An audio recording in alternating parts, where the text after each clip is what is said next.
내가 언제 가난한 자의 소원을 막았거나 과부의 눈으로 하여금 실망하게 하였던가.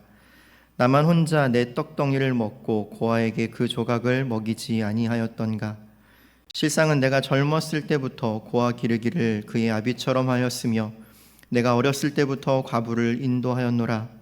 만일 내가 사람이 의복이 없어 죽어가는 것이나 가난한 자가 덮을 것이 없는 것을 못 본 채 했다면, 만일 나의 영털로 그의 몸을 따뜻하게 입혀서 그의 허리가 나를 위하여 복을 빌게 하지 아니하였다면, 만일 나를 도와주는 자가 성문에 있음을 보고 내가 주먹을 들어 고아를 향해 휘둘렀다면, 내 팔이 어깨뼈에서 떨어지고 내 팔뼈가 그 자리에서 부스러지기를 바라노라. 나는 하나님의 재앙을 심히 두려워하고 그의 위엄으로 말미암아 그런 일을 할 수 없느니라. 아멘. 욥기서는 제가 개인적으로 성경 중에서 제일 좋아하는 책 중에 하나입니다.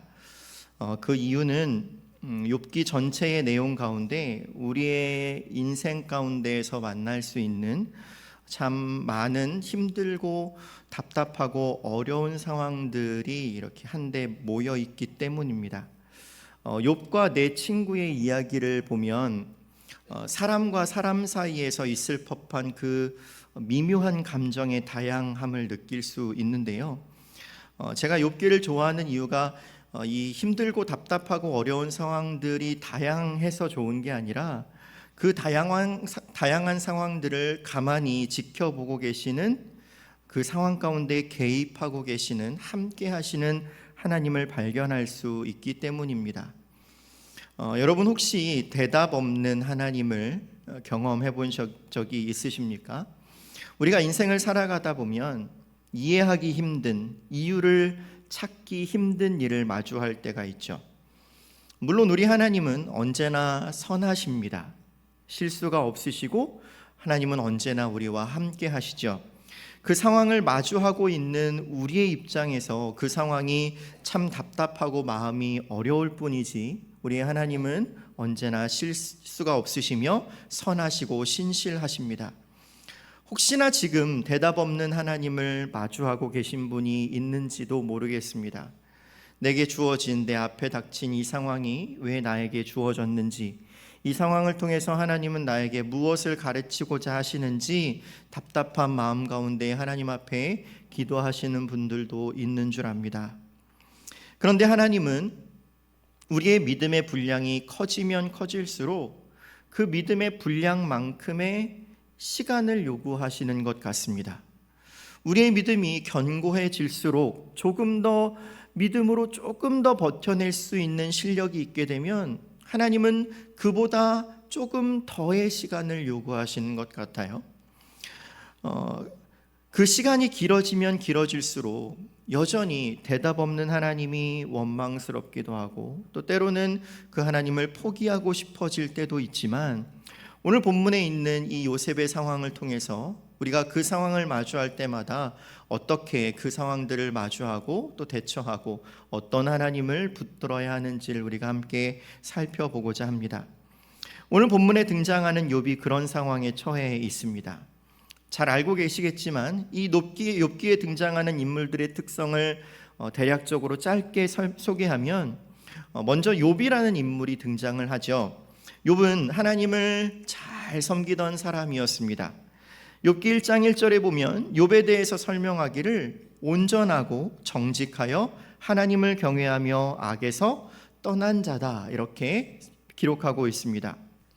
그런데 평탄하던 그의 생애에 갑작스럽게 고난이 찾아옵니다. 그런데 욥은 그 이유를 찾을 수가 없습니다. 그도 그럴 것이, 이 고난의 시작이 하나님이셨기 때문에 욥이 그 이유를 찾지 못하는 것은 어떻게 보면 당연한 일이었죠. 이때부터 욥은 고민하기 시작합니다. 나에게 대체 왜 이런 일이 벌어졌는가? 이것이 나의 죄 때문인가? 아니면 다른 이유 때문인가? 그리고 그렇게 고통받던 욥에게 세 친구가 위로를 하러 찾아오죠. 엘리바스와 빌닷과 소발이 찾아옵니다. 이 세 사람의 주장하는 바에는 공통점이 있었습니다. 그 공통점은 하나님은 아무런 이유 없이 고난을 주시는 분이 아니시기 때문에 잘못이 욥 너에게 있다라는 것이었어요. 그런데 욥이 당한 고난은 욥의 어떠함 때문이 아니잖아요.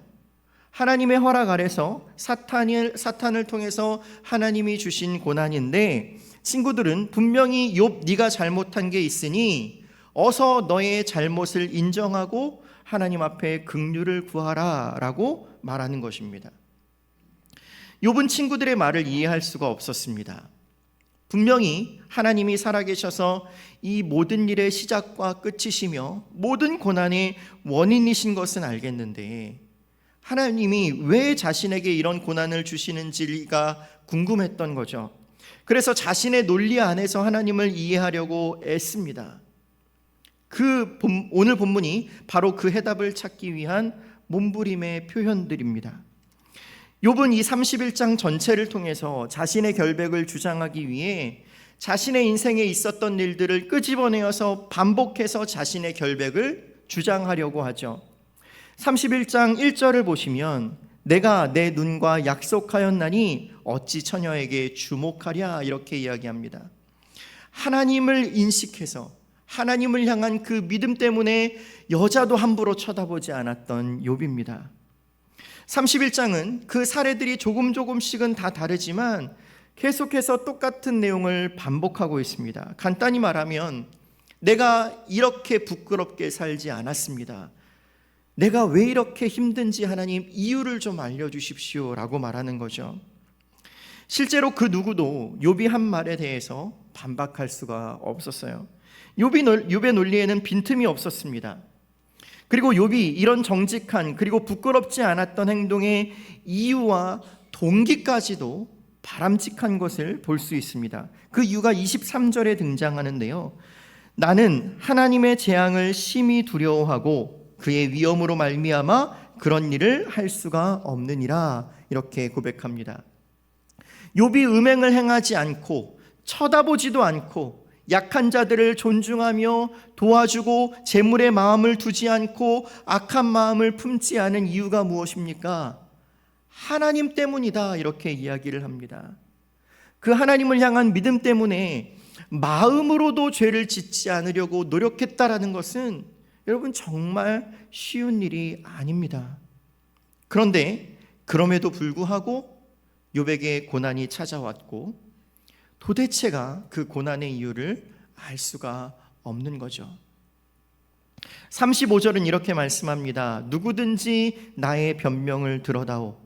나의 서명이 여기 있으니 전능자가 내게 대답하시기를 바라노라. 나를 고발하는 자가 있다면 그에게 고소장을 쓰게 하라. 자신이 설령 하나라도 잘못한 것이 있다면 그 누구든지 그것을 지적할 사람이 있으면 와서 고소하라라고 말합니다. 그러면 그 고소장을 내 어깨에 매기도 하고 내 왕관처럼 머리에 쓰기도 해서 그 비판을 내가 다 달게 받겠다. 내게 정말 잘못한 것이 있다면 내 어깨에도 내 머리에도 드러내어서 많은 사람에게 비판을 받을 준비가 되어 있다라고 이야기를 합니다.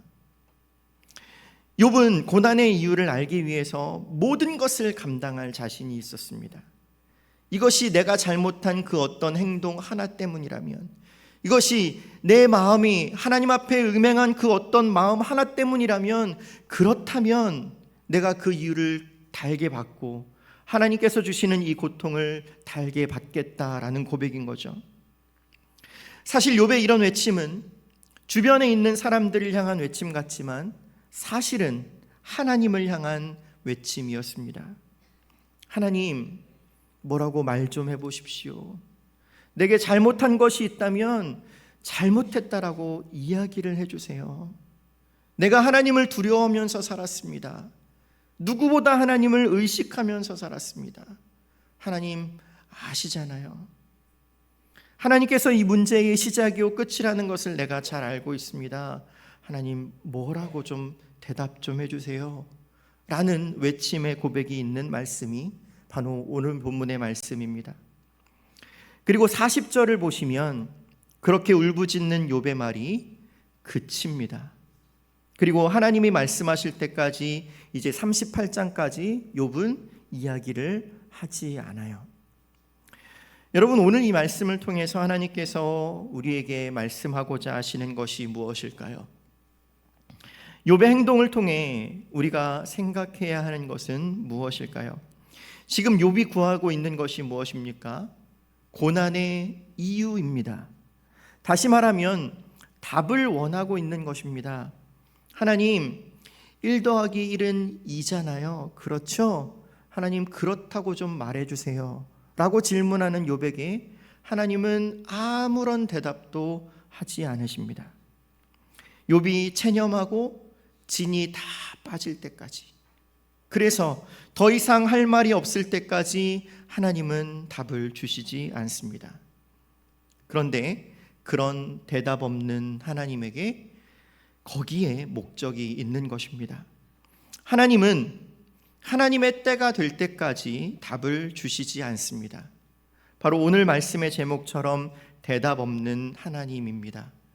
그렇다면 왜 하나님은 그렇게 쉽게 우리에게 답을 주시지 않는 것일까요? 사실 하나님의 뜻이라는 것이 사람에게 다 이해될 수도 없을 뿐더러 그런 시도를 하는 것조차 그 자체가 참 교만한 일인데, 또 한편으로 보면 그것이 우리 사람의 한계이고 하나님께서 우리를 그렇게 이성적으로 만드셨기 때문에 하나님의 뜻을 궁금해하는 것은 당연한 것입니다.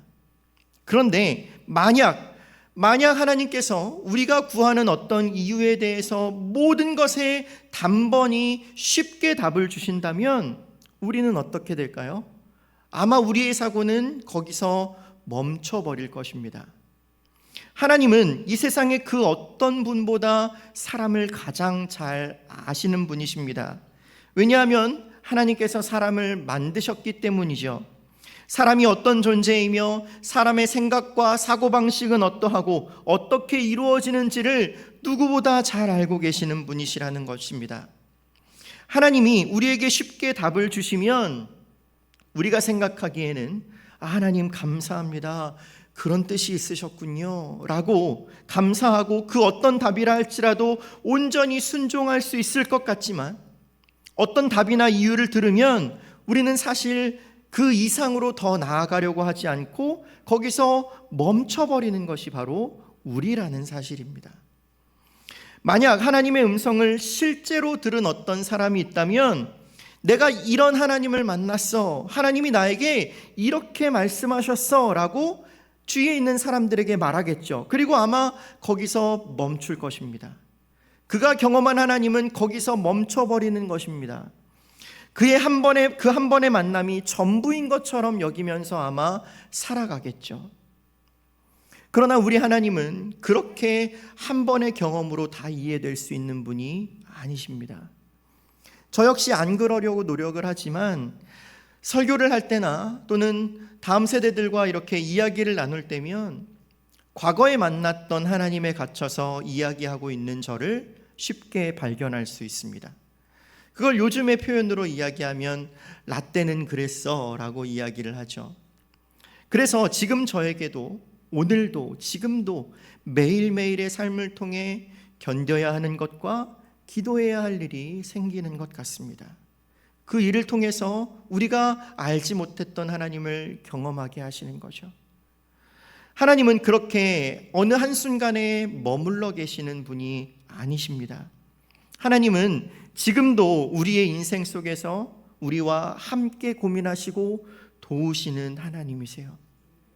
설령 우리가 그 하나님을 온전히 다 느끼지 못할 때라도, 다 이해할 수 없을 때라도 씨름하며 고민하며 힘들어하는 우리의 삶 속에서 그 순간을 통해서 하나님을 발견하기를 원하시는 하나님이십니다. 아까 지금 만약에 그런 대답 없는 하나님을 마주하고 계신 분이 계시다면 여러분, 그 순간을 통해서 지금 하나님은 여러분들에게 하나님을 나타내고 계시는 중이심을 믿으실 수 있기를 바랍니다. 비슷한 예를 한번 들어볼까요? 구약 성경에 등장하는 야곱이 야복나루에서 하나님과 씨름을 했습니다. 그 씨름이 얼마나 치열했는지 날이 새도록 씨름했다라고 창세기 32장에서 기록하고 있는데요. 야곱이 얼마나 고집이 센지 쉽게 지지도 않아요. 그런데 하나님이 그 씨름을 쉽게 끝내시지 않으십니다. 그리고 끝까지 상대해 주시죠. 여러분, 하나님이 힘이 없어서 야곱에게 그렇게 끝까지 대해 주신 것입니까? 아니죠. 우리 하나님은 야곱을 한순간에 넘어뜨리실 수 있는 분이십니다. 그런데 날이 새도록 그 야곱과 같이 씨름해 주시는 것입니다. 하나님이 그 씨름을 쉽게 끝내지 않으시고 끝까지 밤이 새도록 상대해 주신 후에 야곱이 포기하도록 결국에 허벅지를 쳐서 골절시키십니다. 야곱이 너무 힘이 셌기 때문에 지칠 때까지 기다리셨다가 골절시키신 것이 아니죠. 하나님은 야곱의 시간 속에서 야곱을 만나셨던 것입니다. 그 시간을 통해서 하나님을 경험하게 하셨습니다. 야곱은 너무 급한 상황이었어요. 형을 속여서 장자의 명분을 빼앗고 장자의 축복마저 빼앗고 형을 피해서 도망친 후에 한 번도 연락이 없다가 다시 형을 만나러 가는 길이었습니다.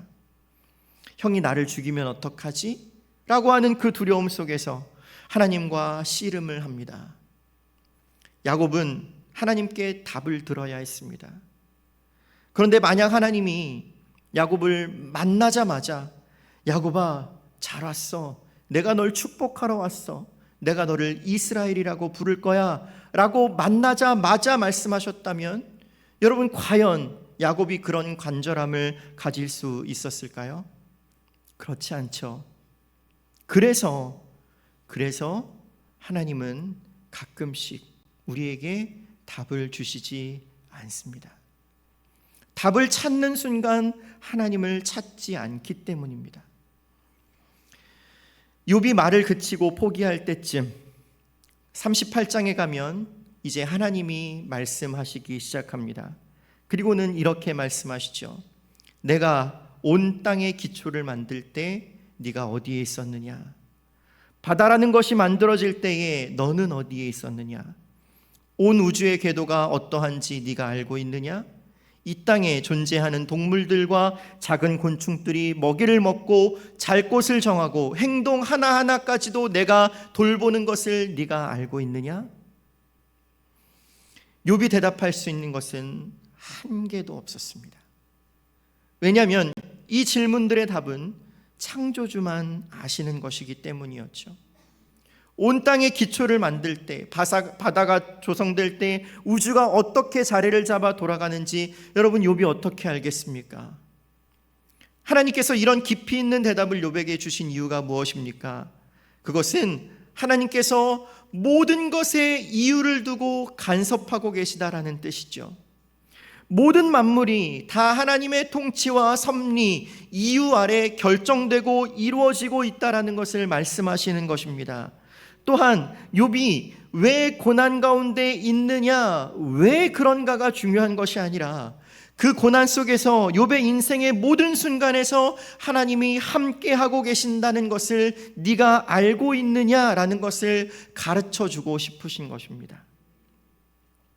욥기의 결론에 가면 하나님이 하시는 말씀들을 한참 동안 들은 욥이 이렇게 말합니다. 욥기 42장 2절 말씀입니다. 주께서는 못하실 일이 없사오며 무슨 계획이든지 못 이루실 일이 없는 줄 아오니 무지한 말로 이치를 가리는 자가 누구니이까? 나는 깨닫지도 못한 일을 말하였고 스스로 알 수도 없고 헤아리기도 어려운 일을 말하였나이다. 내가 말하겠사오니 주는 들으시고 내가 묻겠사오니 주여 내게 알게 하옵소서. 이렇게 이야기를 합니다. 쉽게 말하면 이런 것입니다. 하나님, 내가 하나님을 몰랐습니다. 내가 하나님을 내 생각 안에 가둬놓고 있었습니다. 내가 무지한 말을 했습니다. 깨닫지도 못한 일을 말했습니다. 내가 헤아리지도 못한 어려운 일들을 하나님 앞에 요구하고 있었습니다. 이제 하나님 말씀해 주십시오. 내가 하나님의 말씀을 듣겠습니다.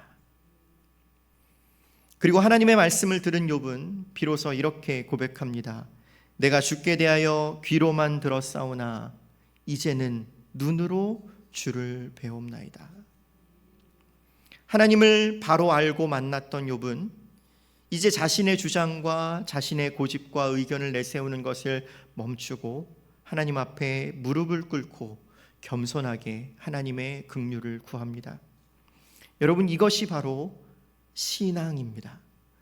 비록 지금은 이해할 수 없을 만큼 힘이 들고 속이 상하지만 우리를 어머니의 태에서부터 보신 하나님, 감당할 수 없는 무한한 우주의 질서부터 아무도 돌보지 않는 들풀까지도 돌보시는 우리 하나님, 그 하나님을 신뢰하는 것, 단지 믿습니다라고 머리로만 인정하는 것이 아니라 눈으로 하나님을 보는 것처럼 확신하고 삶으로 하나님을 믿는 믿음으로 표현하고 살아내는 것, 그것이 바로 신앙입니다. 하나님은 고난을 통해서 우리에게 하나님 자신을 알려주고 계십니다. 더 확실하게 나타내시는 거죠.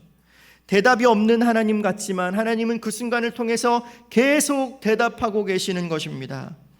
욥만큼의 육체적인 고통은 아니더라도 여러분, 우리가 살아가면서 부딪히는 우리의 심적인 고통과 스트레스와 또한 속상함은 오늘 본문에서 당한 욥이 당한 것과 크게 다르지 않을 것입니다. 우리 각자에게 주어지는 다가오는 고난의 순간들이 다 그와 같죠. 다윗이 시편을 통해서 그렇게 한탄하는 시를 많이 썼음에도 불구하고 그의 시의 마지막을 하나님을 찬송하는 것으로 끝내는 것을 보면 여러분, 하나님의 사람들이 그렇게 살아왔던 모습들을 보면서 얼마나 큰 위로와 감사가 되는지 모릅니다. 나만 그런 길을 갔던 것이 아니구나. 믿음의 선배들이 내가 갔던 그 길을 똑같이 먼저 갔었구나. 내가 고민했던 고민들을 그들도 똑같이 했구나라고 생각하면 여러분, 그 순간을 버틸 수 있는 힘과 용기가 생기지 않습니까? 또한 그렇게 그들에게 역사하셨던 하나님께서 오늘 지금도 나와 함께 하시며 비록 지금은 답이 보이지 않는다 할지라도 그 모든 과정이 선하신 하나님의 손 안에 있다라는 것을 생각할 때에 하나님께서 우리에게 주시는 위로가 가득할 줄 믿습니다. 욥기는 사람의 고집을 적나라하게 보여주는 책입니다. 욥기에 등장하는 욥과 세 친구와 그리고 나중에 등장하는 엘리후까지 이들의 모습을 보면 정말 사람의 고집이 얼마나 꺾이기 힘든지를 알 수 있죠. 이들 모두는 하나님에 대한 어떠하심을 아주 일부분적으로만 바라보면서 자신들이 이해하고 있는 하나님이 전부인 것 마냥 고집하고 있었습니다. 실제로 우리도 똑같은 모습으로 살아가고 있는지도 모르죠. 신앙을 가졌다고 하지만 하나님을 사랑하고 하나님에 대한 열심도 있지만 그 사랑도 그 열심도 우리가 가지고 있는 지식과 감정의 한계 아래서 이루어지고 있는 과정입니다. 온전하다라고 말할 수 없죠. 그래서 우리의 감정이 깨어지고 우리의 지식의 범위를 초과하는 일들이 있어야만 하나님을 발견하게 됩니다. 우리 자신이 깨어지고 나의 나됨이 다 무너뜨려진 후에 하나님의 하나님 되심이 드러나는 것입니다. 하나님의 일하시는 범위가 우리가 가진 지식과 감정의 한도 아래, 그 한계 아래 국한된다면 아마 우리는 결코 하나님을 필요로 하지 않게 될 것입니다. 그래서 하나님은 오늘도 우리에게 말씀하지 않으십니다. 그리고 기다리라 라고 요구하시죠. 내가 요구하는 대로 사람의 논리대로 하나님 앞에 떼를 쓰고 소리를 치면 그 요구대로 그것들이 다 이루어진다면 여러분, 과연 우리 하나님을 전능하시다고 말할 수 있습니까? 그럴 수 없죠. 그런데 오늘 말씀을 보면서 오늘 우리에게 주시는 또 한 가지 위로가 되는 사실이 있습니다. 그것은 바로 하나님이 우리를 이해하신다라는 것입니다. 하나님이 욥을 계속해서 바라보면서 기다리고 계시죠. 욥이 하나님께 억울하게 토로할 때 하나님께서 욥을 향하여 혼내시면서 너는 나를 정말 모르는구나 라고 벌하실 수도 있을 텐데 하나님은 그렇지 않으십니다. 대답하지 않으시면서 욥의 마음이 다 누그러들 때까지 그렇게 기다리시죠. 욥기 42장 7절부터 보시면 결론이라고 제목 붙이면서 하나님께서 하시는 말씀이 나오는데 제가 읽어드리겠습니다. 7절에 여호와께서 욥에게 이 말씀을 하신 후에 여호와께서 대만 사람 엘리바스에게 이르되 내가 너와 내 두 친구에게 노하나니 이는 너희가 나를 가리켜 말한 것이 내 종 욥의 말같이 옳지 못함이니라 라고 말씀합니다. 여기서 욥의 세 친구를 가리켜서 하나님에 대하여서 말한 것이 내 종 욥의 말과 같이 옳지 못하다 이렇게 말씀하시죠. 욥도 틀렸고요, 욥의 세 친구도 틀렸습니다. 다 틀렸습니다. 엘리후는 포함되어 있지 않지만 엘리후 역시 별반 다를 것이 없었습니다. 그리고 8절 후반부에 보시면 너희가 우매한 만큼, 너희가 어리석은 만큼 너희에게 갚지 않겠다 이렇게 말씀하시면서 이는 너희가 나를 가리켜 말한 것이 내 종 욥의 말같이 옳지 못함이라 라고 말씀합니다. 무슨 뜻입니까? 너희가 나를 잘 몰라서 그런 거야. 괜찮아 이렇게 말씀하시는 거죠. 괜찮아, 지금 내가 너에게 알려주고 있잖아. 너희가 날 잘 몰라서 그런 거지. 욥도 똑같고 너희도 똑같아 이렇게 말씀하시는 거죠. 욥기는 결국 하나님 앞에서 사람이 가진 고집이 꺾이고 나서야 그 이야기가 마치게 됩니다. 욥의 유명한 고백, 이제는 내가 주를 눈으로 배움나이다 라고 고백한 이후에 욥의 세 친구들이 번제를 드려서 하나님 앞에 자신의 잘못을 인정할 때 하나님께서 그 번제를 기쁘게 받아주셨습니다. 여러분, 이것이 바로 은혜 아닙니까? 하나님은 우리가 살아가는 그 모든 순간에 우리 앞에 닥치는 그 어려움들 앞에서 우리가 때로는 하나님을 원망하고 하나님 너무 힘듭니다, 못 견디겠습니다 라고 말할 때조차 우리를 향한 그 사랑의 신실함을 멈추지 않으시는 하나님이십니다. 사랑하는 성도 여러분, 혹시 하나님의 대답이 들리지 않는 것과 같은 현실을 마주하고 계십니까? 제가 감히 이렇게 말씀드리고 싶습니다. 우리 하나님은 주의 사랑하는 자들을 반드시 지키십니다. 이런 믿음의 고백으로 어떤 상황 속에서도 하나님을 향한 그 믿음의 고백으로 나아갈 것을 고백했던 하박국 선지자의 고백을 함께 나누고 말씀을 마치겠습니다. 하박국서 3장 16절부터 18절 말씀에 하박국이 이렇게 고백합니다. 내가 들었으므로 내 창자가 흔들렸고 그 목소리로 말미암아 내 입술이 떨렸도다. 무리가 우리를 치러 올라오는 환난 날을 내가 기다림으로 썩이는 것이 내 뼈에 들어왔으며 내 몸은 내 처소에서 떨리는도다.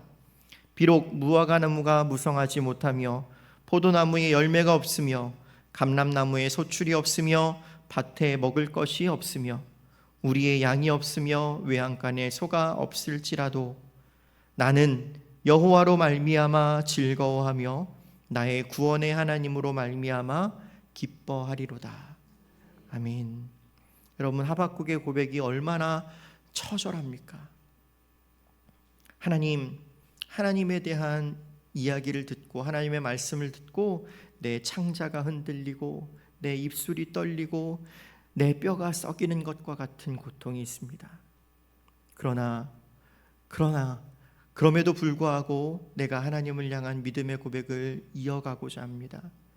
내게 모든 것이 다 사라진다 하더라도 그 하나님이 나와 함께 하심을, 또한 나에게 항상 좋은 것 주시는 하나님이심을, 반드시 그 약속하신 것을 이루시는 하나님이심을 내가 믿음으로 여호와로 말미암아 즐거워하며 나의 구원의 하나님으로 말미암아 기뻐하겠습니다 라는 고백을 드리고 있습니다. 여러분, 이 고백이 우리의 고백이 되었으면 좋겠습니다. 너무 힘든 고백이겠지만 여러분, 우리가 마주하고 있는 그 모든 상황 속에서 이 믿음의 고백으로 하나님의 신실하심을 모두 받아 경험할 수 있는 우리 성도님들이 되셨으면 좋겠습니다. 하나님께서 우리와 함께 하시고 그 모든 순간마다 우리를 붙들고 계십니다.